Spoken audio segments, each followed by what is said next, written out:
মুড়ি মেশিনের ভিতরে গাঁজা, চোরাইবাড়ি নাকা পয়েন্টে পুলিশের জালে কোটি টাকার পাচার চেষ্টা ব্যর্থ, গ্রেফতার মূল অভিযুক্ত। ছদ্মবেশে নেশার সামগ্রী পাচার, তেলিয়ামুড়া থেকে অসম হয়ে বিহারে পৌঁছানোর পরিকল্পনা ছিল।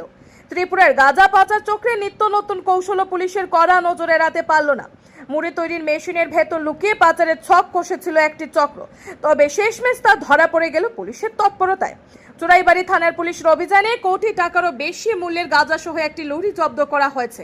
ঘটনাটি ঘটেছে শুক্রবার 18 এপ্রিল 2025 রাত প্রায় 9:40 নাগাদ।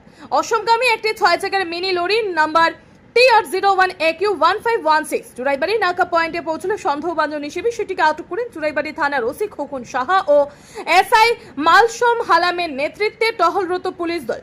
লরিটি তল্লাশি চালিয়ে দেখা যায় তাতে দুটি স্বয়ংক্রিয় মুড়ি তৈরির মেশিন বোঝাই করা হয়েছে, তবে সন্দেহজনকভাবে মেশিনের গায়ে গাঁজার গন্ধ পাওয়ায় পুলিশ তা খুলে দেখে ভেতরে রয়েছে গাঁজার প্যাকেট। মেশিন দুটির আলাদা আলাদা চেম্বার থেকে এক এক উদ্ধার হয় মোট 69টি প্যাকেট, যার ওজন 345 কেজি।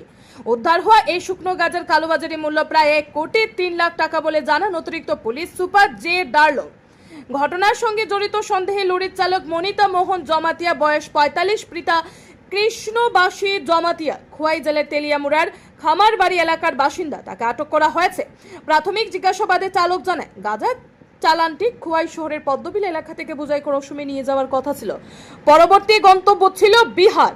এই ঘটনার পরেই পুলিশ তদন্তে নামে এবং মূল অভিযুক্ত হিসেবে চিহ্নিত করে লরির মালিক ননিব্রত সরকার, বয়স 46, পিতা মৃত শচীন্দ্র সরকার, আনন্দনগর ওয়ার্ড নম্বর 4 এয়ারপোর্ট থানার অন্তর্গত। পরবর্তীতে তাকে গ্রেফতার করা হয় চোরাইবাড়ি থানায়।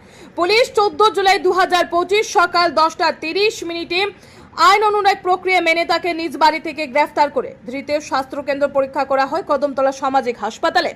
ঘটনাটি চোরাইবাড়ি থানার সাধারণ ডায়েরি নম্বর 28 তারিখ 18/4/2025 অনুযায়ী নথিভুক্ত হয়েছে এবং এনডিপিএস আইনে মামলা রুজু করে তদন্ত অব্যাহত হয়েছে। পুলিশ সূত্রে খবর, গত কয়েক মাস ধরে ত্রিপুরা অসম সীমান্ত বরাবর মাদক পাচারের বিরুদ্ধে জোরদার অভিযান চালানো হচ্ছে।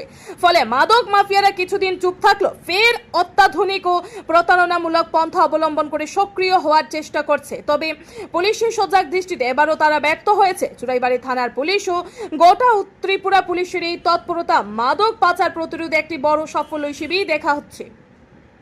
ব্যুরো রিপোর্ট, আর এ ধর্মনগর।